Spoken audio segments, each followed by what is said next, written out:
کرنا کہ یہ خوش ہو جائیں اور ہماری ساری بگڑی بن جائے۔ بولو بھائیو، نبی نے کہا اجازت دی اس کی، کیا ہے؟ بدعت۔ ان قبر والوں کے لیے منتیں ماننا، نظر و نیاز ان کے نام کی کرنا، پیارے نبی صلی اللہ علیہ وسلم نے اجازت دی، صحابہ نے کیا، کیا ہے؟ بدعت۔ لیکن اصل میں یہ ایسی بدعت ہے جو کرنے والے کو اسلام سے خارج کر دیتی ہے، اس کو توبہ کر کے پھر اسلام میں داخل ہونا چاہیے۔ بات سمجھ آ رہی ہے بھائی؟ تو یہ بدعت کی وہ قسم ہے جو بہت ہی زیادہ خطرناک ہے، بدعت مکفرہ کہتے ہیں اس کو۔ اللہ ہم سب کو بچنے کی توفیق عطا فرمائے۔ ایک ہے بدعت مفسقہ، یعنی وہ بدعت کافر تو نہیں بناتی، کافر نہیں۔ ہمارے کچھ نوجوان وہاں کھڑے ہیں، میں چاہوں گا کہ کچھ کرسیاں خالی ہیں، اگر وہ ذمہ داران نہیں ہیں، والنٹیئرس نہیں ہیں، تو نوجوانوں آ جاؤ، اللہ آپ کو جزائے خیر دے، بیٹھ جاؤ، کرسیاں سنبھال لو، ہاں، تاکہ سکون سے آپ حاصل کر سکو، کوئی اگر حاصل کرنا چاہتے ہو کچھ۔ تو مفسقہ فاسق و فاجر بنانے والی بدعت ہے۔ میرے بھائیو، اپنے معاشرے کا سروے کرو۔ ایک ایگزامپل دیتا ہوں۔ دیکھو ہمارے مسجدوں میں بہت ساری مسجدیں ایسی آپ کو ملیں گی، اذان ہوتی ہے خالص اذان، جو اللہ اکبر سے شروع ہوتی ہے اور لا الہ الا اللہ پر ختم ہے۔ اور کچھ مسجدیں ایسی ہیں اپنے بھائیوں کی، لیکن وہ اذان سے پہلے صلاۃ و درود پڑھتے ہیں، صلاۃ و سلام، الصلاۃ والسلام علیک یا رسول اللہ یا حبیب اللہ یا نور من نور اللہ۔ آپ بھی سنتے ہوں گے کلمات، آپ کو بھی یہ سن کر مجھے بھی یاد ہو گئے ہیں۔ تو میرے بھائیوں، میں آپ سے پوچھتا ہوں، پیارے نبی صلی اللہ علیہ وسلم کے 3 مؤذن بڑے مشہور تھے۔ ایک کا نام ہے، ایک مؤذن رسول ہے حضرت بلال رضی اللہ تعالیٰ عنہ، خانہ کعبہ کی چھت پر چڑھ کر بھی انہیں اذان دینے کا شرف حاصل ہے۔ دنیا ہی میں رہتے ہوئے معراج کے موقع پر نبی صلی اللہ علیہ وسلم جب گئے تھے تو آئے اور جنت کی بشارت بلال کو ملی۔ اس بلال نے کیا اذان دینے سے پہلے صلاۃ و سلام پڑھا تھا؟ نہیں۔ ایک اور مؤذن رسول ہیں حضرت ابو محذورہ رضی اللہ تعالیٰ عنہ، نبی صلی اللہ علیہ وسلم نے انہیں بٹھا کر کے سکھایا، بڑی بلند آواز تھی ان کی بھی، اسی لیے وہ سلیکٹ کر لیے گئے تھے۔ ہاں، ترجیحی اذان اللہ کے رسول صلی اللہ علیہ وسلم نے ان کو سکھلایا تھا۔ کسی موقع پر آپ ورکشاپ وغیرہ میں سیکھ لیجئے گا کہ ترجیحی اذان کیا ہوتی ہے۔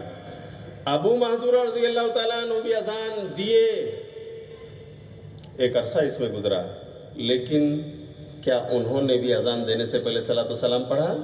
نہیں پڑھا۔ حضرت عبداللہ ابن ام مکتوم رضی اللہ تعالیٰ عنہ صحابی رسول ہیں، جو اندھے تھے، اذان دیا انہوں نے۔ رمضان میں تو ایسا ہوتا تھا کہ مثال کے طور پر بلال اگر اذان دے تو سحری شروع، اور ام مکتوم اذان دے دے تو سحری کھانا بند، فجر شروع۔ اللہ اکبر۔ کیا انہوں نے بھی اذان دینے سے پہلے صلاۃ و سلام پڑھا؟ ہمارے جو بھائی پڑھتے ہیں یقیناً وہ محبت رسول میں ایسا کرتے ہیں، میں ان کی نیتوں پہ شک نہیں کرتا ہوں، ڈاؤٹ نہیں کرتا، اللہ کی قسم وہ نبی کے چاہنے والے ہیں۔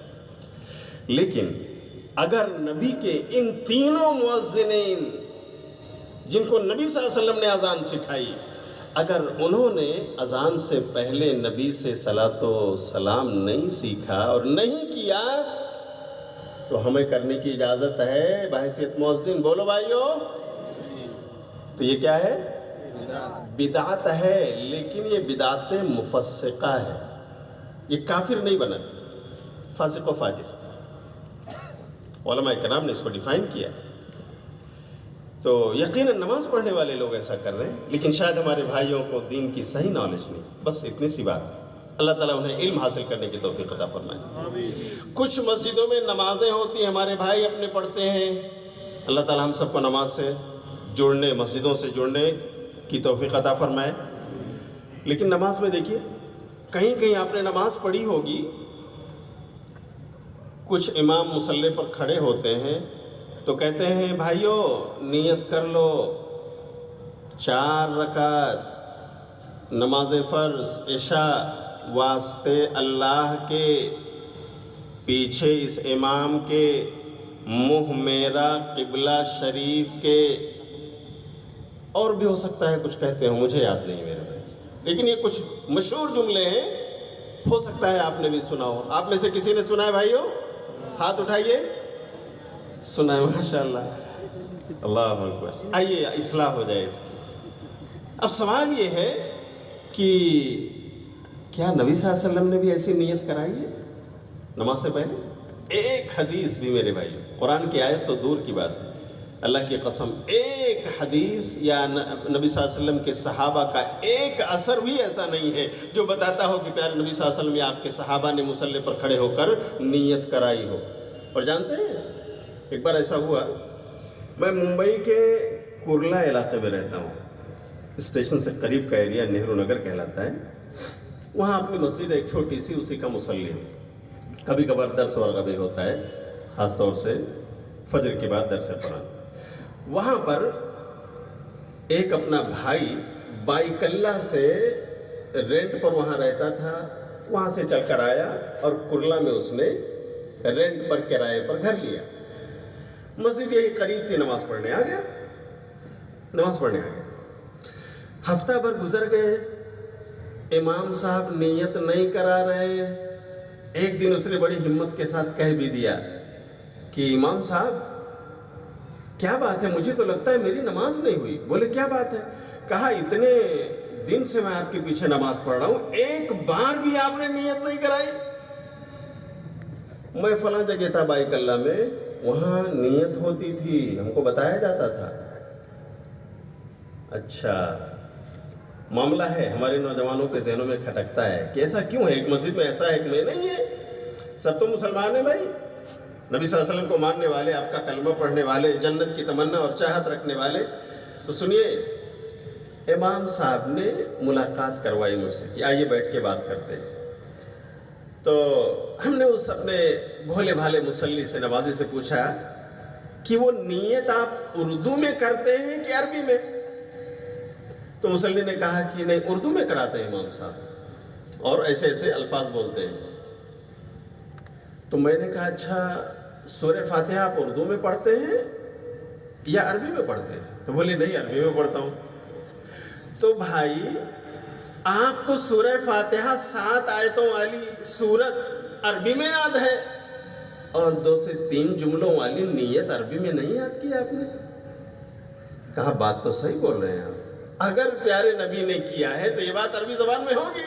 میں نے کہا جاؤ جہاں آپ پہلے نماز پڑھتے تھے، امام صاحب سے صرف اتنا سوال کر لینا کہ امام صاحب اردو والی نیت کیوں سکھا رہے ہو؟ نماز تو پوری عربی میں ہے نا، نماز میں اردو بولیں گے تو نماز نہیں ہوگی، اور نماز سے باہر ہم اردو بول رہے ہیں، آخر نبی صلی اللہ علیہ وسلم کو اردو بھی آتی تھی کیا؟ جاؤ اتنا پوچھ کر آ جاؤ، اگر وہ نیت والے الفاظ لکھ کر دے دیں تو وہی لکھ کر لے آنا، ہم بھی یہاں لوگوں کو سکھلا دیں گے عربی میں نبی نے کیا نیت کی ہے۔ بات سمجھ آ گئی نوجوان کو؟ اور وہ گیا، اس نے پوچھا، لیکن امام صاحب کی طرف سے کوئی جواب نہیں ملا سوائے اس کے کہ یہ ہمارے اکابرین کا کہنا ہے کہ نیت کر لو۔ کس کا کہنا ہے میرے بھائی؟ اکابرین یعنی بڑے علماء کا، بڑے لوگوں کا۔ تو جب وہ آیا نوجوان تو میں نے سمجھایا کہ بتاؤ میرے بھائی، آپ بھی نبی کے امتی، میں بھی نبی کا امتی، بس تھوڑا سا علم اللہ نے دیا ہے، یہ بتاؤ سب سے بڑا کون ہے اللہ کے بعد اس دنیا میں؟ تو بولے پیارے نبی صلی اللہ علیہ وسلم۔ تو پیارے نبی صلی اللہ علیہ وسلم کی حدیث نہیں ملی، صحابہ کا اثر نہیں ملا، اور امام صاحب ہمارے سکھا رہے ہیں۔ تو نماز آپ نبی صلی اللہ علیہ وسلم کی پڑھ رہے ہو کہ امام صاحب والی؟ تو بولے نہیں، نبی صلی اللہ علیہ وسلم والی۔ تو بھائی نیت بھی نبی صلی اللہ علیہ وسلم والی کرو۔ جب عربی میں نبی صلی اللہ علیہ وسلم نے سکھایا ہی نہیں تو یہ نیت کہاں ملے گی آپ کو؟ اس نوجوان کو فوراً یہ بات سمجھ میں آئی اور اس نے کہا آج سے میں وہی عقیدہ اور عمل کروں گا جو ہمارے یہ امام صاحب بتائیں گے۔ اللہ اکبر۔ میرے بھائیو، اسی ایک میٹر پہ اس نے اپنا عقیدہ اور عمل چینج کر لیا۔ بات چھوٹی سی ہے، لیکن میرے بھائیو کیا یہ سچ نہیں ہے کہ نماز سے پہلے بہت ساری مساجد میں نیتوں کے الفاظ باقاعدہ کرائے جاتے ہیں، اور عربی میں نہیں، اردو میں۔ آخر نبی صلی اللہ علیہ وسلم نے کیا ہوتا تو اردو میں یا عربی میں بتاؤ میرے بھائیوں۔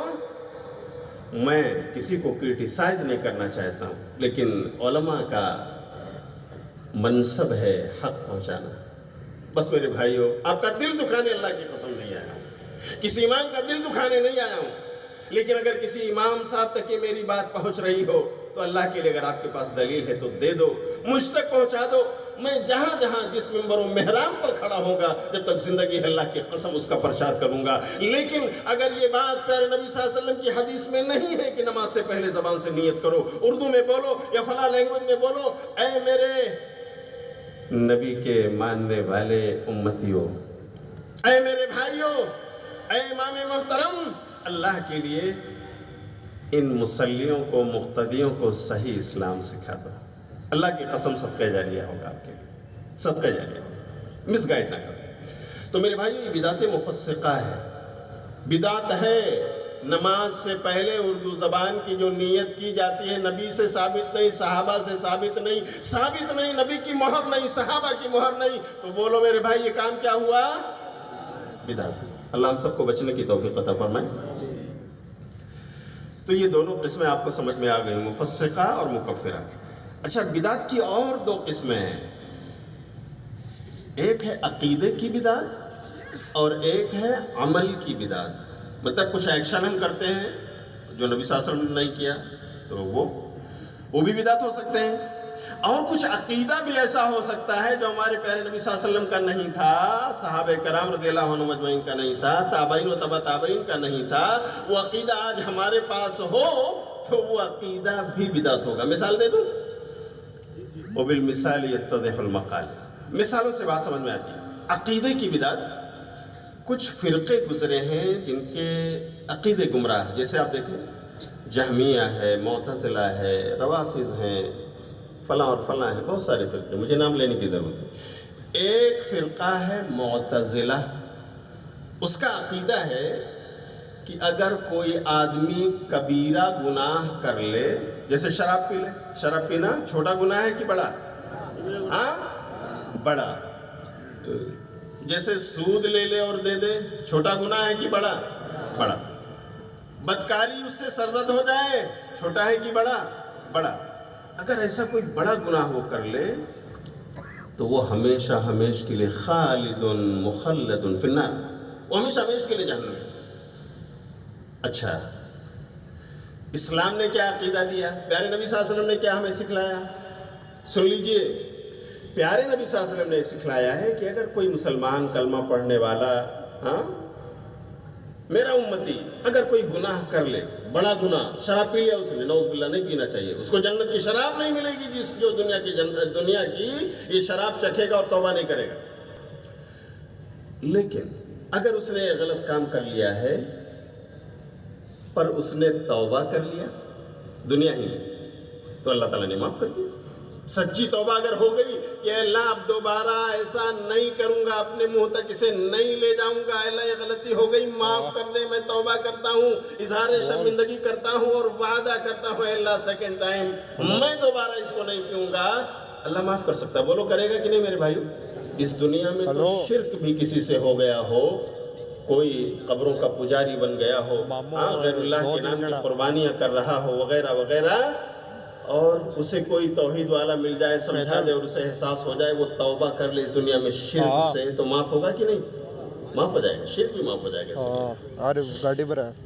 ہاں، شرک کے علاوہ اگر امتی گناہ کبیرہ کوئی کرتا ہے شرک کے علاوہ، اور دنیا میں اس کو توبہ کی توفیق نہیں ملتی، لیکن شرک نہیں کیا تھا اور وہ اسی دنیا سے مر کے چلا گیا، اس کے ہاں نیکیاں بھی ہیں، اس کے ہاں گناہ بھی ہیں، اور بڑے بڑے گناہ بھی ہیں، لیکن اس نے اپنی زندگی میں اللہ کے ساتھ کسی کو شریک نہیں کیا۔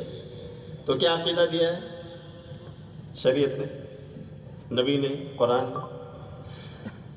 اللہ تعالیٰ کی مشیت پر ہے، اس نے شرک نہیں کیا ہے نا، شرک سے بچتا رہا دنیا میں، گناہ کبیرہ ہوئے لیکن معافی نہیں مانگ سکا، توبہ نہیں کر سکا اور مر گیا، چلا گیا اللہ کے ہے۔ اب قیامت کے دن اس کا معاملہ اللہ پر ہے، اس کی مشیت پر ڈیپینڈ ہے، اللہ چاہے تو اس کا گناہ کبیرہ بھی معاف کر کے اس پر پردہ ڈال کر اسے جنت میں جگہ دے دے، اور اگر اللہ چاہے تو اسے جہنم رسید کر کے پہلے اس کے گناہوں کا مزہ اسے چکھا دے، اور پھر نکال کر کے اللہ تعالیٰ نہلا کر اسے پھر سے جنت میں ڈال دے۔ یہ اللہ کی مشیت پر ہے۔ یہ عقیدہ ہمیں اسلام نے دیا ہے، پیارے نبی نے دیا ہے۔ لیکن معتزلہ کا عقیدہ ہے کہ نہیں، شراب پی لیا نہ، گناہ کبیرہ کیا، اب ہمیشہ ہمیش کے لیے وہ کہاں رہے گا؟ بولو۔ تو یہ عقیدہ قرآن سے ملتا ہے؟ یہ عقیدہ نبی کی حدیث سے ہے ثابت؟ نہیں، نبی کے عقیدے کے خلاف، صحابہ کے عقیدے کے سے ہٹ کر، اس لیے یہ عقیدہ بھی کیا ہے؟ بولو میرے بھائیوں، بدعت ہے۔ یہ عقیدہ بھی بدعت ہے۔ اچھا، عمل کی بھی بدعتیں ہیں، بدعت عملی جسے کہتے ہیں۔ یہ تو بدعت اعتقادی کی مثال ہم نے، بدعت عملی مثال کے طور پر آپ نماز پڑھتے ہیں، لیکن کوئی ایسی نماز آپ ایجاد کر دیں جس کو نبی صلی اللہ علیہ وسلم نے اپروول نہیں دیا ہے۔ کچھ لوگ رجب کے مہینے میں صلاۃ الرغائب پڑھتے ہیں، مغرب کے بعد عشاء کے درمیان 12 رکعتیں، ہاں، پہلے جمعہ یا جمعرات کو صلاۃ الرغائب، بڑی رغبت والی، بڑے ثواب والی نماز، لیکن نبی صلی اللہ علیہ وسلم سے نہیں ثابت ہے، صحابہ سے نہیں ثابت ہے۔ تو میرے بھائیو، بدعت ہوئی کہ نہیں؟ ہے نماز، لیکن پیارے نبی صلی اللہ علیہ وسلم کی مہر نہیں لگی، صحابہ کی نہیں لگی، تو کیا کہا جائے گا؟ بدعت۔ مثال دے رہا ہوں، ایسے ابھی 12 بج گئے، انشاءاللہ میں 20-25 منٹ اور لوں گا۔ ایک اور مثال دے رہا ہوں میرے بھائیوں، بہت غور سے سن لینا، صبر کے ساتھ، برداشت کے ساتھ۔ معاملہ دین کا ہے، علماء آپ کو بتانے آئے ہیں، عمل کرنا آپ کا کام، سمجھ لیجیے۔ بدعت عملی میں ماہ ربیع الاول کے مہینے میں بھی بہت کچھ ہم دیکھ رہے ہیں۔ ایک پڑوسی نے کمکما لگایا ہوا ہے، جگمگ جگمگ جگمگ کر رہا ہے اس کا گھر، اور دوسرا بغل ہی میں ہے، خاموشی ہے، مسلمان ہو گئی۔ تو بھائی، یہ جگمگاہٹ والا گھر یا جہاں بے نوری ہے، ہاں، آخر دونوں تو مسلمان ہیں، ایک نے کیا دوسرے نے کیوں نہیں کیا؟ ہماری بہنیں بھی شاید سن رہی ہیں، برا نہ لگے، جگمگاہٹ ہر ایک کو اچھی لگتی ہے، لیکن اس کے پیچھے ہمارا عقیدہ کیا ہے میرے بھائیوں، میری بہنوں؟ اسے اچھی طرح سے سن لو۔ 12 ربیع الاول کو پیارے نبی صلی اللہ علیہ وسلم کی پیدائش کی مناسبت سے جلوس نکالے جاتے ہیں۔ آپ کے یہاں مکرانہ میں نکلتا ہے؟ نکلتا ہے بھائیوں؟ جشن منایا جاتا ہے۔ کچھ لوگ کہتے ہیں عید میلاد ہے۔ ہمارے ملک ہندوستان میں اس دن چھٹی منا لی گئی، مطلب چھٹی لے لی گئی، گورنمنٹ نے دے دیا ہے۔ تو یہ ایک تو الگ ٹاپک ہے کہ ہمارے پیارے نبی حضرت محمد الرسول اللہ صلی اللہ علیہ وسلم، آپ پر کروڑہ صلاۃ و درود نازل ہوں، آپ صلی اللہ علیہ وسلم کی پیدائش کب ہوئی، ایک الگ ٹاپک ہے، اس میں بھی اختلاف۔ کوئی کہہ رہے ہیں 8 ربیع الاول، کوئی 9، کوئی 11، کوئی 12۔ ہاں، علامہ صفی الرحمن مبارک پوری رحمۃ اللہ علیہ نے اپنی کتاب الرحیق المختوم میں لکھا ہے کہ صحیح ترین بات یہ معلوم ہوتی ہے مختلف قرائن سے کہ پیارے نبی صلی اللہ علیہ وسلم کی پیدائش 9 ربیع الاول کو ہوئی ہے، اور آپ کی وفات 12 ربیع الاول کو ہوئی ہے۔ یہ علامہ صفی الرحمن مبارک پوری رحمۃ اللہ علیہ نے لکھا ہے، اللہ تعالیٰ ان کو کروٹ کروٹ جنت نصیب فرمائے۔ اچھا، امام احمد رضا نے بھی لکھا ہے کہ نبی صلی اللہ علیہ وسلم کی پیدائش غالباً انہوں نے لکھا ہے کہ 8 ربیع الاول کو ہوئی ہے۔ اچھے کاتب تھے، رائٹر تھے، اور ایک زمانے تک انہوں نے خدمت کی ہے انسانوں کی، امت کی۔ تو میرے بھائیوں، یہ ایک ٹاپک ہے کہ آخر اتنے سارے اقوال کیوں ہیں، کہ کوئی کہہ رہا ہے 8 ربیع الاول، کوئی 9 ربیع الاول، کوئی 11، کوئی 12۔ بہرحال اس سے قطع نظر چلو مان لیتے ہیں 12 ربیع الاول کو پیارے نبی صلی اللہ علیہ وسلم کی پیدائش ہوئی۔ تو وہ بھائی جو کہتے ہیں کہ بھائی ہم جشن منائیں گے، نبی کی پیدائش پر خوشی منائیں گے، عید ہماری ہے، ہم لائٹنگ کریں گے، ہم پٹاخے پھوڑیں گے، ہمارا جلوس نکلے گا، نعوذ باللہ، اور کچھ آگے قدم بڑھا کر ہمارے جوان تو ڈی جے وغیرہ بھی لگا لیتے ہیں، جس کو کوئی عالم دین جائز نہیں کہتا۔ اللہ کی قسم میرے بھائیوں، کوئی بھی عالم دین کسی بھی مسلک و مشرب کا یہ جو ڈی جے بجائے جا رہے ہیں ان کو جائز نہیں کہتا۔ اللہ کے لیے جوانوں اپنی اصلاح کر لو، اپنی اصلاح کر لو، علماء پر الزام مت لگاؤ۔ تو ہم ان سے کہتے ہیں کہ میرے بھائی ٹھیک ہے، نبی صلی اللہ علیہ وسلم کی پیدائش پر خوش ہونا ہر مسلمان کو چاہیے، اور نبی صلی اللہ علیہ وسلم کی پیدائش پر ایک دن نہیں خوش ہونا ہے، پورے سال خوش رہنا ہے۔ کہ ایک ہی دن میرے بھائیو، آپ کیا کہتے ہیں مکرانہ والوں، ایک دن یا پورے سال؟ پورے سال خوش رہو بھائی، پورے سال۔ اگر ہمیں خوشی اس گھڑی، اس لمحے کی ہے جس میں نبی صلی اللہ علیہ وسلم پیدا ہوئے، تو وہ گھڑی تو آئی ایک بار دنیا میں اور چلی گئی، دوبارہ آ سکتی، بولو آ سکتی ہے؟ تو پیدائش کے عمل پر اگر ہمیں خوش ہونا ہے تو پوری زندگی خوش رہو میرے بھائی۔ اذان دو، اللہ کے ساتھ نبی صلی اللہ علیہ وسلم کا نام پکارو، تکبیر بولو نماز میں، اذان میں جیسے آپ نبی صلی اللہ علیہ وسلم کا نام پکارتے ہو، تکبیر میں بھی اللہ کے نام کے بعد نبی کا نام پکارو، نبی کا نام آئے درود پڑھو، اور نبی سے محبت کا اظہار کرو، خوشی کا اظہار پورے سال ہونا چاہیے، ایک دن کیوں میرے بھائی، ایک دن کیوں؟ تو میں کہتا ہوں ٹھیک ہے، ایک دن آپ منانا چاہتے ہو، آؤ ذرا دیکھ لیتے ہیں کہ کیا اللہ کے قرآن میں کوئی دلیل ہے، کیا نبی صلی اللہ علیہ وسلم کی سنت اور حدیث میں کوئی دلیل ہے؟ اس لیے کہ ہمارا عقیدہ اور ایمان ہے، ہمیں جنت کی راہ پر چلانے والے یا تو یہی دو چیزیں ہیں نا، دو بنیادیں، یا تو ہم قرآن اور حدیث، یہی دو بنیادیں ہیں ہماری، ہم اسی کی روشنی میں عمل کریں گے، آگے بڑھیں گے تو کیا پائیں گے بولو بھائیو؟ جنت پائیں گے، یہی جنت کی راہ ہے۔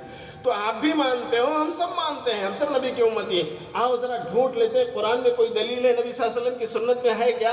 اگر مل گئی تو آؤ ہم سب مل کر کے اسے منائیں، یہ قمقمے اور یہ لائٹنگ اور یہ میرے بھائیوں تمام چیزیں جو ہو رہی ہیں سب مل کر کے کریں گے اور مہذب انداز میں۔ تو ہے کوئی دلیل؟ اور اگر نہیں ملتی تو ہمیں بیٹھ کے سوچنا چاہیے۔ تو کچھ بھائی کہتے ہیں ہاں ایک دلیل تو قرآن میں ہمیں ملی، جی بولیے بھائی کہاں ہے وہ دلیل؟ کہتے ہیں کہ پڑھیے سورہ مریم سورت نمبر 19 آیت نمبر 33۔ اللہ تعالیٰ ارشاد فرماتا ہے عیسیٰ علیہ السلام کے بارے میں، وہ کہتے ہیں وَالسَّلَامُ عَلَيَّ يَوْمَ وُلِدتُّ وَيَوْمَ أَمُوتُ وَيَوْمَ أُبْعَثُ حَيًّا۔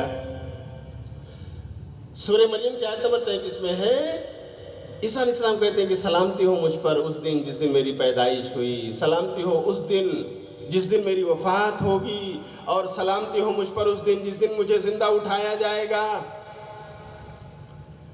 تو یہاں کہاں دلیل ہے بھائی عید میلاد کی؟ سنا آپ لوگوں نے ترجمہ بھائی، کوئی دلیل ہے؟ کہتے نہیں ہے، کیسے ہے؟ دیکھو اس میں عیسیٰ علیہ السلام کی پیدائش کا ذکر ہے قرآن میں، اور اللہ نے پیدائش کا قرآن میں ذکر کیا، تو آخر ہمارے نبی صلی اللہ علیہ وسلم کی پیدائش کیا پیدائش نہیں ہے؟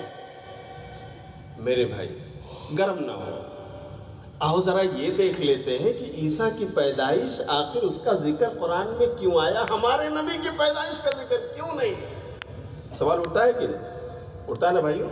آؤ ذرا جان لیتے ہیں۔ تو جب ہم جاننے جاتے ہیں تو پتہ چلتا ہے کہ اصل میں عیسیٰ علیہ السلام کی جو پیدائش ہوئی تھی دوسرے انبیاء کے برعکس، آدم کو چھوڑ کر معجزاتی طور پر عیسیٰ علیہ السلام پیدا ہوئے تھے، ان کے ماں مریم کی شادی نہیں ہوئی تھی اور وہ پاک دامن خاتون تھیں، بچہ لے کر آئیں تو اچھے اچھے لوگ کہنے لگے ما کان ابوک امرأ سوء وما کانت امک بغیہ، مریم نہ تو تیرے باپ ایسے برے تھے نہ تیری ماں ایسی تھی، آخر تو کہاں سے ایسا لے کر کے آ گئی؟ عیسیٰ علیہ السلام کو گود میں لے کر آئی۔ ان کی پیدائش پر سوالات اٹھ رہے تھے، حضرت مریم کی عزت و آبرو پر کیچڑ اچھالے جا رہے تھے، ایسے میں اللہ رب العالمین نے حضرت عیسیٰ علیہ السلام کی پیدائش کا ذکر فرما کر ان سوالات کا جواب دے دیا۔ کہ لوگوں سنو، وہ اللہ جو آدم کو بغیر ماں باپ کے پیدا کر سکتا ہے، اور جو حوا کو آدم کی پیٹھ سے پیدا کر سکتا ہے، وہ کسی بچے کو بلا باپ کے بھی پیدا کر سکتا بولو ہے؟ اسی سوال کا جواب دینے کے لیے اللہ نے عیسیٰ علیہ السلام کی پیدائش کا ذکر کیا، اور پھر یحییٰ علیہ السلام کی پیدائش کا ذکر کیا۔ ہمارے نبی کی پیدائش نارمل ہوئی تھی، ماں اور باپ کے تعلقات کی بنیاد پر ہوئی تھی۔ آپ کی والدہ کا نام آمنہ اور آپ کے ابو کا نام عبداللہ ہے۔ ہمارے اور آپ کی طرح پیارے نبی صلی اللہ علیہ وسلم اس دنیا میں تشریف لائے۔ یہ اور بات ہے کہ اس وقت رونق کچھ اور تھی، آپ نبی تھے، روشنی کچھ اور پھوٹی تھی۔ تو میرے بھائیوں، یہاں پر کہاں دلیل ہے اس آیت میں کہ عید میلاد مناؤ؟ ہے کوئی دلیل میرے بھائیوں؟ اچھا آؤ، قرآن کی تفسیر حدیث ہے نا، نبی صلی اللہ علیہ وسلم کی حدیث سے پوچھ لیتے ہیں کتنی عیدیں منائیں، کتنی منائیں؟ پڑھو سنن ابو داؤد کتاب الصلاۃ باب الصلاۃ العیدین 1134 نمبر کی حدیث ہے، 1134۔ علامہ البانی نے صحیح قرار دیا۔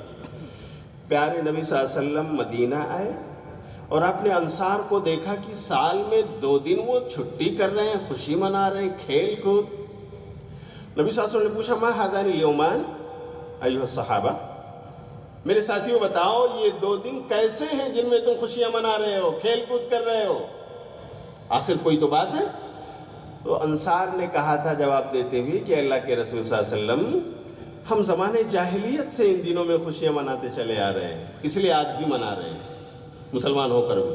تو پیارے نبی صلی اللہ علیہ وسلم نے کیا کہا تھا؟ ان اللہ قد ابدلکم بہما خیرا منہما یوم الاضحی و یوم الفطر، کہ سنو میرے صحابہ، میرے امتیوں، اللہ نے تم دونوں کو ان دونوں سے زیادہ بہتر دن عطا فرما دیے ہیں، جو ان سے بھی بہتر ہیں، ان میں خوشیاں مناؤ، کھیل کود کرو۔ نمبر 1 عید الاضحیٰ، اضحیٰ کا دن۔ نمبر 2 عید الفطر، عید الفطر کا دن۔ کتنی واضح اور کلیئر حدیث ہے۔ کتنی عیدیں نبی صلی اللہ علیہ وسلم کے حدیث میں ہے میرے بھائیوں؟ بولو کتنی؟ 2۔ ہم کتنی منا رہے ہیں؟ ہمارے یہاں 3 ہو رہی ہیں۔ ہمیں اس بات کی اجازت ہے؟ کچھ ہم دین میں داخل کر سکتے ہیں، کچھ نکال سکتے ہیں؟ اگر یہ ہماری اتھارٹی نہیں ہے تو میرے بھائیوں اتنی بڑی جرات کیوں ہم کر رہے ہیں؟ اللہ کے لیے سوچیے۔ آپ بھی نبی سے پیار کرنے والے، نبی کی محبت کا دم بھرنے والے، اللہ کی قسم ہم سب بھی اسی لیے اس مجلس کو رچا کر بیٹھے ہیں، نبی کی محبت کا پیغام آپ تک پہنچانے کے لیے کہ محبت کا اظہار کیسے ہو، طریقہ کیا ہے، صحابہ کیسے اظہار محبت کرتے تھے، یہی پیغام آپ کو دینے کے لیے مجلس رچائی گئی ہے۔ آخر یہاں تو ایک ہو جائیں ہم۔ کہتے ہیں مولانا ایک اور آیت ہے، آپ نے اس کو جواب دے دیا، سنو ایک اور آیت قرآن میں ہے۔ تو ٹھیک ہے بتاؤ بھائی۔ کہتے ہیں سورہ یونس پڑھیے، سورہ یونس سورۃ نمبر 10 کی آیت نمبر 58 کیا ہے بھائی اس میں؟ کہتے ہیں دیکھو اللہ تعالیٰ کہتا ہے قُلْ بِفَضْلِ اللَّهِ وَبِرَحْمَتِهِ فَبِذَلِكَ فَلْيَفْرَحُوا هُوَ خَيْرٌ مِّمَّا يَجْمَعُونَ۔ ترجمہ، اے نبی آپ کہہ دیجئے کہ اللہ کے فضل اور اس کی رحمت پر ان لوگوں کو یعنی مومنوں کو خوش ہو جانا چاہیے، یہ تو اس سے بہت بہتر ہے جو یہ لوگ جمع کر رہے ہیں۔ تو میرے بھائی میلاد کا کوئی لفظ آیا اس میں؟ نہیں نا؟ دلیل کیسے ہے اس میں میلاد کی؟ کہتے ہیں دلیل ایسے ہے، اللہ کہہ رہا ہے اللہ کے فضل اور اس کی رحمت پہ خوش ہونا چاہیے، تو نبی صلی اللہ علیہ وسلم کی پیدائش سے بڑھ کر اللہ کا فضل اور اللہ کی رحمت کوئی ہو سکتی ہے؟ سارے مسلمان کہتے ہیں نہیں۔ تو کہتے ہیں جب اللہ کا فضل اور اس کی سب سے بڑی رحمت نبی کی پیدائش ہے، نبی ہمیں ملے، تو آخر ہمیں کیوں نہیں خوش ہونا چاہیے؟ تو بھائی ضرور خوش ہونا چاہیے۔ کیسے؟ اسی انداز میں۔ ایک سوال یہ، دوسرا یہ کہ یہ آیت جس کا ذکر آپ نے کیا ہے یا آپ کے عالم دین نے بتایا ہے، میرے بھائی آگے پیچھے بھی پڑھ لیتے تو شاید وہی تفسیر مل جاتی کہ اللہ کا فضل اور اس کی رحمت سے مراد نبی صلی اللہ علیہ وسلم کی پیدائش ہے یا کچھ اور۔ تو آئیے اس کا جواب ڈھونڈ لیتے ہیں۔ ہم اس بھائی سے کہتے ہیں کہ سورہ یونس کی 58 نمبر آیت سے پہلے 57 نمبر کی آیت پڑھ لو، اسی میں اس کا جواب ہے۔ دیر از دا آنسر. کیا جواب ہے؟ دیکھیے اللہ تعالیٰ کہتا ہے یا ایھا الناس قد جاءتکم موعظۃ من ربکم وشفاء لما فی الصدور وہدی ورحمۃ للمؤمنین قل بفضل اللہ وبرحمتہ فبذلک فلیفرحوا ھو خیر مما یجمعون. یہ دونوں آیت کا سیکوینس ہے، پہلے 57 پھر 58. تو 58 تو بتا دیا 58 نمبر کی آیت عالم صاحب نے، 57 نمبر کی آیت کیوں نہیں پڑھے آپ؟ اس میں کیا ہے مولانا؟ سنو اس میں کیا ہے، اسی کا جواب. اللہ کہتا ہے یا ایھا الناس، اے لوگو، قد جاءتکم موعظۃ من ربکم، یقیناً آ چکی ہے تمہارے پاس تمہارے رب کی طرف سے نصیحت والی بات، یعنی قرآن. نصیحت والی بات کیا ہے میرے بھائیو؟ قرآن. کیا ہے بات؟ قرآن ہے، اللہ کا کلام ہے نا. وشفاء لما فی الصدور، اور وہ جس میں شفا ہے سینے کی بیماریوں کے لیے. کس میں شفا بھائیو؟ اللہ کے قرآن میں. وہدی ورحمۃ للمؤمنین، اور جو سراپا ہدایت ہے اور مہربانی ہے مومنوں کے لیے اللہ کی طرف سے. تو اللہ نے اس میں مہربانی اور رحمت بتایا کس کو؟ قرآن کو. کس کو بتایا بھائیو؟ قرآن کا آنا یہ اللہ کی طرف سے مومنوں پر مہربانی ہے اور فضل. اس کے بعد اللہ تعالیٰ کہہ رہا ہے قل بفضل اللہ وبرحمتہ فبذلک فلیفرحوا. اے نبی تو آپ کہہ دو ان سے کہ اللہ کے اس فضل پر، اللہ کی اس رحمت پر انہیں خوش ہو جانا چاہیے. یعنی اللہ کا فضل اور اس کی رحمت یہ ہے کہ اس نے تمہیں قرآن دے دیا ہے. کیا دے دیا بولو؟ تو یہ قرآن کے اوپر خوش ہونے کی بات ہے. اس میں پیارے نبی صلی اللہ علیہ وسلم کا تو ذکر ہی نہیں ہے. ہاں قرآن ان کے اوپر اترا ہے، یہ بات ضرور. لیکن چلو تھوڑی دیر کے لیے ہم مان لیتے ہیں کہ جو آپ کہہ رہے ہو کہ خوش ہونا چاہیے، تو بھلا بتاؤ کیا یہ قرآن آپ پہ اترا کہ پیارے نبی صلی اللہ علیہ وسلم پر؟ کس پہ اترا بھائیو؟ تو پیارے نبی صلی اللہ علیہ وسلم کے زمانے میں ابو بکر و عمر عثمان و علی اسی طرح خوش ہوئے تھے جیسا آپ ہو رہے ہو؟ اسی طرح جلوس نکال رہے تھے جیسا آپ میرے بھائیو نکال رہے ہیں؟ اسی طرح یہ لائٹنگ اور یہ تمام چیزیں قمقمے اور وغیرہ وغیرہ جو خرچ کر رہے ہو میرے بھائیو، پیارے نبی کی پیدائش پر ایسے ہی صحابہ نے بھی کیا تھا. کیا نبی نے ایسا کچھ سمجھایا ہے؟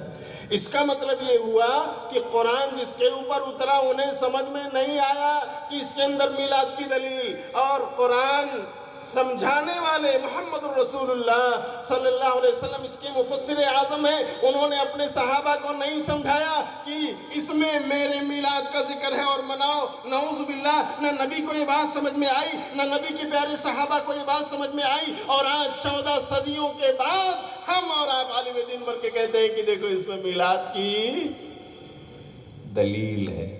تو ہے میرے بھائیو، اگر ہم اس کو دلیل مانتے ہیں تو بولو نبی سے آگے جا رہے ہیں کہ نہیں؟ نبی نے بھی تو نہیں منایا اپنی میلاد. نبی کے صحابہ سے آگے جا رہے ہیں کہ نہیں؟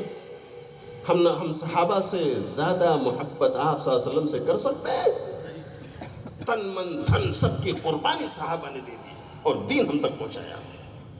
تو میرے بھائیو ذرا غور سے پڑھو قرآن کو اور وہی تفسیر کرو جو پیارے نبی کے پیارے صحابہ نے پڑھی ہے نبی صلی اللہ علیہ وسلم سے.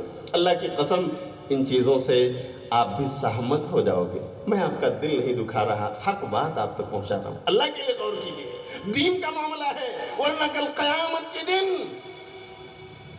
سن لیجیے. لیکن یہ حدیث بعد میں سناتا ہوں. ابھی اور کہتے ہیں حدیث میں اس کی دلیل ہے. مولانا آپ نے آیت کا جواب دے دیا نا، ٹھیک ہے سمجھ میں آ گیا. حدیث میں بھی کہاں ہے حدیث بھائی؟ کہتے ہیں صحیح بخاری کتاب النکاح 5101 نمبر کی حدیث. کیا ہے بھائی؟ بولے کہ ابو لہب اس کے خاندان کا ایک خواب ہے ابو لہب سے متعلق. کیا ہے؟ بیان کرنے والے کون ہیں؟ امام بخاری نے اثر نقل کیا عروہ بن زبیر رضی اللہ عنہ. عروہ بن زبیر کہتے ہیں کہ ابو لہب نے اپنی لونڈی سویبہ کو آزاد کر دیا تھا اس وقت جب وہ خبر لے کر آئی تھی کہ آپ کے یہاں بھتیجا پیدا ہوا، یعنی عبداللہ کو بیٹا پیدا ہوا. آمینہ کا لال اس دنیا میں آیا. اسے معلوم نہیں تھا کہ یہ نبی ہے، یہ رسول ہے. اسے یہ پتا تھا کہ میرا بھتیجا ہے. سویبہ اس لونڈی نے جا کے بتا دیا کہ آمینہ کے یہاں لال آیا، عبداللہ کے یہاں بیٹا پیدا ہوا، بھتیجا آپ کو مل گیا. بہت خوش ہو گیا ابو لہب، اور اس نے سویبہ کو آزاد کر دیا. جاؤ آج سے تم آزاد ہو، لونڈی نہیں. انہی سویبہ رضی اللہ عنہ نے جو ایمان لائیں اور انہوں نے نبی صلی اللہ علیہ وسلم کو دودھ بھی پلایا ہے. آپ صلی اللہ علیہ وسلم کی رضائی ماں ہیں یہ.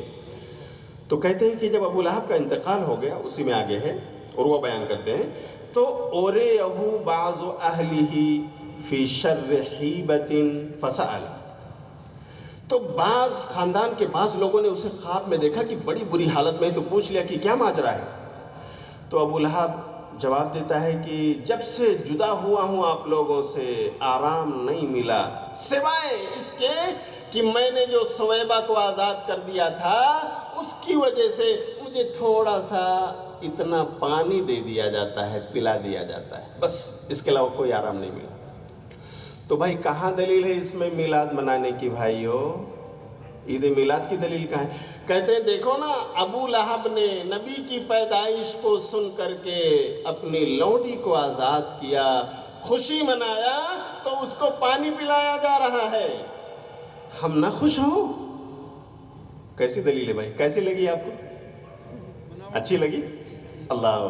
تو میرے بھائیو پہلے سن لو، یہ اثر حضرت عروہ بن زبیر کا. یہ بیان کس کا ہے؟ عروہ بن زبیر. جنہوں نے اس کو بیان کیا خود انہوں نے اپنی زندگی میں کبھی بھی میلاد نہیں منایا. جاؤ، چیلنج ہے میرے بھائیو، دلیل ڈھونڈ لو. اور جس امام بخاری رحمۃ اللہ علیہ نے عروہ بن زبیر کے اثر کو اپنی بخاری میں درج کیا ہے، اس امام بخاری نے بھی پوری زندگی اس سے یہ نہیں سمجھا کہ اس میں میلاد کی دلیل ہے، انہوں نے بھی نہیں منایا. امام بخاری سے بڑے محدث بن گئے آپ. عروہ بن زبیر سے زیادہ نبی کی کیا کہتے ہیں خواب کو سمجھنے والے میرے بھائی آپ بن گئے. بولو ہوا کہ نہیں؟ چلو تھوڑی دیر کے لیے مان لیتے ہیں کہ ابو لہب خوش ہوا تھا، لیکن ابو لہب کیا اس لیے خوش ہوا تھا کہ نبی پیدا ہوا، یا اس لیے کہ بھتیجا پیدا ہوا؟ بولو بھائیوں، بھتیجا پیدا ہوا اس لیے کہ نبی صلی اللہ علیہ وسلم پر قرآن کی جب آیت اتری وانذر عشیرتک الاقربین، اے نبی اپنے رشتہ داروں کو جمع کرو، ڈراؤ، جہنم سے بچاؤ، پیغام دو ان کو. تو نبی صلی اللہ علیہ وسلم نے سب کو جمع کیا تھا، ابو لہب بھی اس میں آیا تھا. آپ نے توحید کی تعلیم لوگوں کو دی تھی اور آپ نے شرک سے ڈرایا تھا، اس کے انجام بد سے ڈرایا تھا. تو اسی ابو لہب نے آپ کی تمام لوگوں کے سامنے بے عزتی کرتے ہوئے کہا تھا تبا لک یا محمد لہذا جمعتنا، اے محمد تمہارے ہاتھ ٹوٹ جائیں صلی اللہ علیہ وسلم، تم نے اسی لیے ہم سب کو جمع کیا تھا. ابو لہب نے گستاخی کی، نہ صرف یہ کہ نبی پر ایمان نہیں لایا بلکہ اس نے آپ کی انسلٹ کی لوگوں کے سامنے. آپ نے، ہمارے نبی نے تو مسکرا کر برداشت کر لیا، لیکن عرش والے نے، بولو، عرش والے نے اس گستاخ رسول کو ذلیل کیا دنیا میں. سورہ لہب نازل فرما دی اور آج تک قیامت کی صبح تک جو انسانیت پیدا ہوگی پڑھنے والی بنے گی تو قرآن میں ابو لہب کو مذمت کرتی رہے گی، یہ سورت پڑھتی رہے گی. تو ابو لہب کی سنت آپ کے لیے سنت کیسی سنت ہے میرے بھائی؟ اچھی لگی؟ اور آپ ابو بکر اور عمر کی سنت بھول گئے. نبی صلی اللہ علیہ وسلم کے سسر ہیں دونوں. ابو بکر کی بیٹی عائشہ نبی صلی اللہ علیہ وسلم کے آنگن میں ہے. عمر بن خطاب کی بیٹی حفصہ نبی صلی اللہ علیہ وسلم کی زوجہ بنی ہوئی ہے. نبی کے سسر ہیں دونوں. پوری زندگی نہیں منایا، گستاخ تھے. نبی صلی اللہ علیہ وسلم کے دامادوں کا جائزہ لے لو. فاطمہ کے شوہر حضرت علی، بولو بھائیو یہ میلاد کبھی منایا انہوں نے؟ نبی صلی اللہ علیہ وسلم کی بیٹی حضرت رقیہ ام کلثوم کے شوہر حضرت عثمان غنی رضی اللہ تعالیٰ عنہ کے بعد دیگر شادیاں ہوئی ہیں اور ان کی وفات ہوئی ہے. بتاؤ کیا عثمان رضی اللہ تعالیٰ عنہ آپ کے داماد محترم نے بھی منایا؟ میرے بھائیو آپ کہتے ہو نہیں منایا، میں بھی کہتا ہوں نہیں منایا. تو پھر میں سوال کرتا ہوں کہ کیا ان صحابہ سے زیادہ ہم نبی کے چاہنے والے ہیں؟ آپ کہتے ہو نہیں، ایسا ہو ہی نہیں سکتا. تو یہی تو میں پیغام دے رہا ہوں میرے بھائیو، ہم آخر صحابہ سے آگے چھلانگ کیوں لگا رہے ہیں؟ کیا یہ ہمارے لیے سود مند ہے؟ اللہ کی قسم اگر یہ چیز سنت ہوتی تو نبی صلی اللہ علیہ وسلم کے بعد تقریباً 6 صدیوں تک، 600 سال گزر جانے تک نہ صحابہ نے کیا ہے، نہ تابعین نے کیا ہے، نہ تبع تابعین نے کیا ہے، نہ محدثین کرام امام بخاری مسلم ابو داؤد نسائی ترمذی ابن ماجہ ابن شیبہ محدثین کی تاریخ اٹھا کر دیکھ لو، کسی نے نہیں منایا نہ اس کا فتویٰ دیا۔ ائمہ اربعہ رحمۃ اللہ علیہم اجمعین انہی کے بعد آئے ہیں، صحابہ کی پیڑھیوں کے بعد ہیں۔ امام ابو حنیفہ رحمۃ اللہ علیہ، امام مالک رحمۃ اللہ علیہ، امام شافعی رحمۃ اللہ علیہ، امام احمد بن حنبل رحمۃ اللہ علیہ، اور آپ دیکھ لیجئے امام ابن تیمیہ رحمۃ اللہ علیہ، امام ابن قیم رحمۃ اللہ علیہ، علامہ ذہبی، امام ابن حجر، اور مختلف لوگوں کی زندگی اور تاریخ آپ کھنگا لیجئے، ان کی سیرت سے بھی نہیں ملے گا نہ کسی نے منایا اور نہ منانے کی اجازت دی۔ تو امام ابو حنیفہ رحمۃ اللہ علیہ سے بھی آگے چلے گئے میرے بھائیوں، ان کی بھی نہیں مانو گے؟ کسی کی تو مان لو، صرف اپنے من کی کرو گے؟ اللہ کے ہاں اللہ کی قسم کھڑے ہونے سے ڈرو، ورنہ نبی صلی اللہ علیہ وسلم کی حدیث سن لو۔ پیارے نبی صلی اللہ علیہ وسلم کہتے ہیں لَيَرِدَنَّ عَلَيَّ أَقْوَامٌ عَلَى الْحَوْضِ، قیامت کے دن میں حوض کوثر پر جام پلا رہا ہوں گا، میرے سامنے کچھ لوگ آئیں گے جن کے ہاتھ چمک رہے ہوں گے، پیشانی چمک رہی ہوگی، پیر چمک رہے ہوں گے، اعضائے وضو۔ اتنے میں فرشتے میرے اور ان کے درمیان بیریئر ڈال دیں گے، پردہ گرا دیں گے۔ میں کہوں گا اے فرشتوں آنے دو، میرے امتی ہیں، نمازی ہیں، مجھے پلانے دو انہیں جام، حوض کوثر پر آنے دو انہیں، اجازت دے دو۔ فرشتے کہیں گے اللہ کے رسول صلی اللہ علیہ وسلم، کروڑہ درود و صلاۃ نازل ہو آپ پر، اللہم صلی علی محمد وعلی آل محمد کما صلیت علی ابراہیم وعلی آل ابراہیم انکا حمید مجید، اللہم بارک علی محمد وعلی آل محمد کما بارکت علی ابراہیم وعلی آل ابراہیم انکا حمید مجید۔ فرشتے کہیں گے اللہ کے رسول لا تدری ما احدث بعدک، آپ کو نہیں معلوم ہے پیارے رسول کہ آپ کے بعد انہوں نے دین میں کیا کیا نیا ایجاد کر لیا تھا، بدعتیں انہوں نے ایجاد کر لی تھی، اور آپ کے بعد دین میں انہوں نے بہت کچھ ملا ڈالا تھا، اللہ کے رسول آپ کو نہیں معلوم۔ نبی کیا کہیں گے سحقاً سحقاً لمن غیر بعدی، دور ہٹاؤ، دور بھگاؤ ایسے لوگوں کو جنہوں نے میرے بعد میرے دین میں تبدیلیاں پیدا کر ڈالی، میرے بعد میرے دین کو چینج کر ڈالا اور اس میں خرد برد کر ڈالا، ایسے لوگوں کو مجھ سے میرے حوض سے دور کر دو۔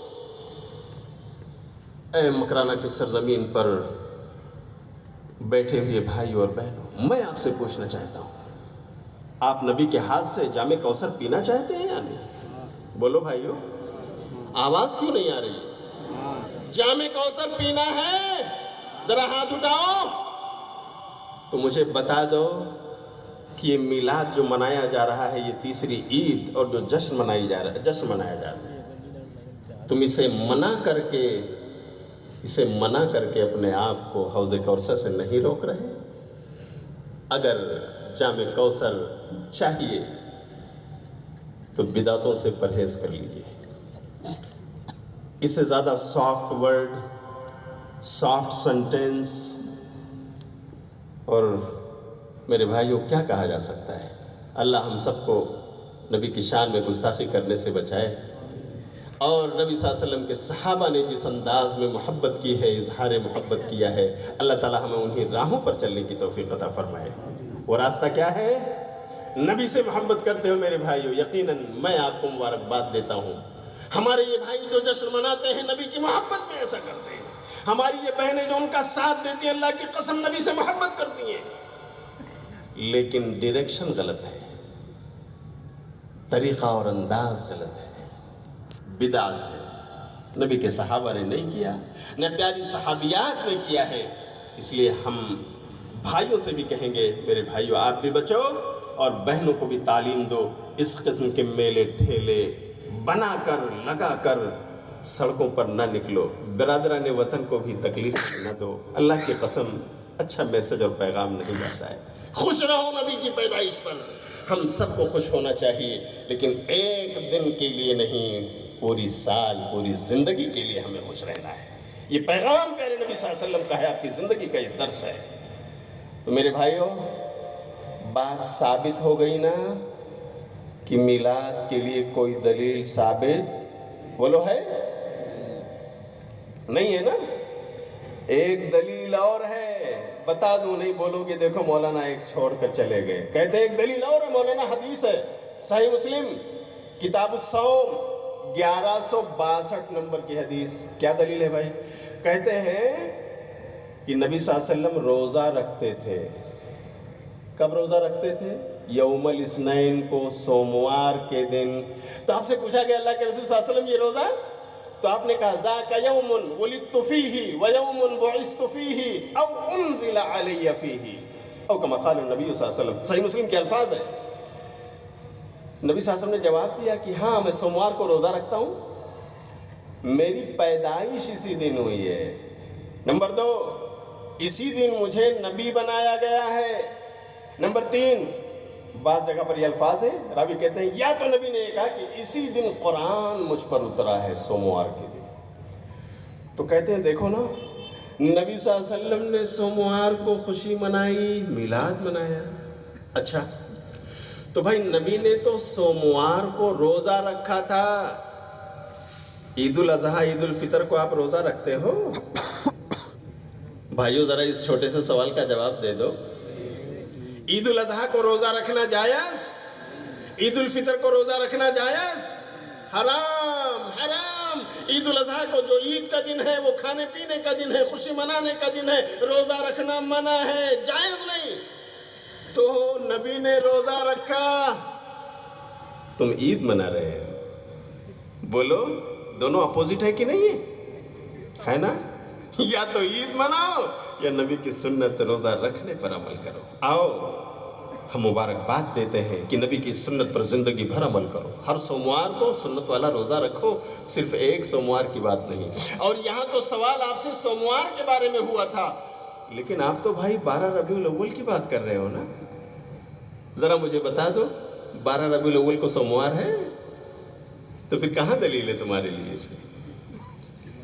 سوموار کو نبی نے روزہ رکھا، آپ بھی رکھو، ہم سب رکھیں. نبی کے سنت والا روزہ ہے. نبی نے اس بات کو دوسری حدیث میں بھی بتایا کہ میں روزہ کیوں رکھتا ہوں. وہاں دوسرے 2 اسباب اور ہیں. نبی نے کہا کہ سوموار کو اور جمعرات کو بندوں کے اعمال اللہ کو پیش ہوتے ہیں. میں چاہتا ہوں کہ جب میرے نام اعمال کو فرشتے اللہ کے حضور پیش کریں تو میں روزے سے رہوں. تو نبی کا سوموار کو روزہ رکھنا ہی اس بات کی دلیل ہے کہ وہ عید کا دن کم سے کم ہو سکتا. عید کا دن ہو سکتا ہے، وہ جشن کا دن ہو سکتا ہے نہیں. روزہ اور عید دونوں الگ الگ چیزیں ہیں. تو میرے بھائیوں اس میں بھی کوئی دلیل موجود نہیں ہے. تو محبت کیسے کرنا؟ آؤ سورہ آل عمران سورۃ نمبر 3 کی آیت نمبر 31 اور 32 پڑھتا ہوں اور اسی پر خطبہ ختم کرتا ہوں. قل ان کنتم تحبون اللہ فاتبعونی یحببکم اللہ. اے نبی آپ پیغام پہنچا دو کہ لوگو اگر تمہیں اللہ سے محبت ہے تو تم میرے پیچھے پیچھے چلو. اللہ تم سے محبت کرنے لگے گا اور تمہارے گناہوں کو بخش دے گا. پیغام واضح ہے. اگر نبی سے محبت ہے تو نبی کے آگے چلنا یا پیچھے؟ بولو بھائیو، پیچھے. صحابہ کے آگے چلنا یا پیچھے؟ پیچھے. فاتبعونی نبی کہہ رہے ہیں، اللہ کہہ رہا ہے کہ نبی بول دو میرے پیچھے چلو. اور نبی نے جو نہیں کیا ہم وہ کر رہے ہیں، نبی سے آگے چھلانگ لگا کر جا رہے ہیں. صحابہ کے پیچھے چلنا ہے، ہم صحابہ کے آگے کود کر جا رہے ہیں. تو میرے بھائیوں مجھے ڈر ہے کہ ہم اگر نبی سے آگے جائیں گے، ہم اگر اپنے نبی کے پیارے صحابہ کے آگے جائیں گے تو جنت کی راہ کھو دیں گے، پگ ڈنڈیوں پر چلے جائیں گے، مس ہو جائے گی ہم سے جنت کی راہ. اس لیے جنت کی راہ پر چلنا ہے تو کس کے پیچھے چلنا ہے؟ بولو پیارے نبی صلی اللہ علیہ وسلم کے اور نبی کے پیارے صحابہ کے. اللہ تعالی ہم سب کو پیارے نبی صلی اللہ علیہ وسلم سے سچی محبت کرنے والا بنائے. اور نبی کے صحابہ نے جس طرح سے محبت کا اظہار کیا تھا، آپ کی چھوٹی بڑی سنتوں کو جان کر سمجھ کر اس پر عمل کر کے اللہ تعالیٰ اسی طرح ہمیں بھی نبی کا جانثار بنائے. آمین. اے اللہ یہ خطاب بڑا حساس تھا، اس میں کچھ الفاظ اور جملے ہو سکتا ہے بہک گئے ہیں. اللہ وہ خطائیں میری طرف سے ہیں، مجھے معاف فرما دے. اور اللہ اگر اس میں کچھ اللہ سچ ہے، حق ہے، بھلائی ہے تو اللہ سب کچھ تیری طرف سے ہے. اللہ تو قبول فرما لے. اے اللہ جتنے لوگ یہاں بیٹھے ہوئے ہیں اے اللہ سچ کی تلاش میں ہیں، انہیں اس موضوع پر اچھی طرح غور و خوض کرنے اور نبی کی سنتوں پر عمل کرنے والا بنا دے۔ اے اللہ ہم سب کو اپنے نبی کی سنتوں کے لیے مر مٹنے والا بنا دے۔ اے اللہ یہ جو بدعتیں اور خرافات ہمارے گھروں میں، ہمارے مردوں میں، ہماری خواتین میں جو سرایت کرائی ہیں، بہت ساری چیزیں ہیں، اللہ ان سے ہماری سوسائٹی کو بچنے کی توفیق عطا فرما۔ اللہ جب تک ہمیں زندہ رکھے اللہ ایمان اور توحید پر قائم رکھ، نبی کی سنتوں پر قائم رکھ، اے اللہ اسی پر ہمارا خاتمہ فرما۔ میں اخیر میں شکر گزار ہوں اشاعت السنہ اس جمعیہ کے تمام ذمہ داروں کا، شیخ محمد اسلم صاحب مدنی، شیخ عبدالسلام صاحب مدنی اور مختلف اساتذہ کرام جو یہاں ہیں، اسی طرح جمعیت اور جماعت کے ذمہ داروں کا جو یہاں شریک ہیں، جو حوصلہ افزائی کر رہے ہیں، آپ تمام بھائیوں کا کہ آپ نے وقت دیا، اللہ تعالی ہم سب کے لیے اسے باعث مغفرت بنائے، آمین۔ وآخر دعوانا ان الحمدللہ رب العالمین۔ السلام علیکم ورحمۃ اللہ وبرکاتہ۔